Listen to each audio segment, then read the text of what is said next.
దేశంలో పెట్రోల్ ధరల పెంపుపై విపక్షాలు భగ్గుమంటున్నాయి. పెట్రోల్ డీజిల్ లీటరుపై ₹3.04 పెరిగింది. పెట్రోల్ మోతపై సామాన్యుడు మండిపడుతుంటే విపక్షాలు కేంద్రాన్ని టార్గెట్ చేస్తున్నాయి. కేంద్రంలోని మోదీ ప్రభుత్వం చేసిన తప్పులకు ప్రజలు మూల్యం చెల్లించాల్సి వస్తోందని మండిపడ్డారు కాంగ్రెస్ అగ్రనేత రాహుల్ గాంధీ.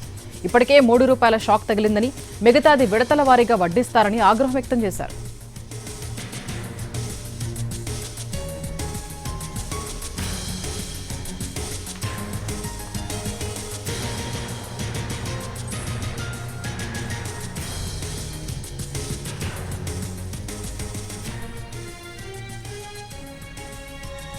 దేశంలో పెట్రోల్ ధరల పెంపుపై విపక్షాలు భగ్గుమంటున్నాయి. పెట్రోల్ డీజిల్ లీటరుపై ₹3.04 పెరిగింది.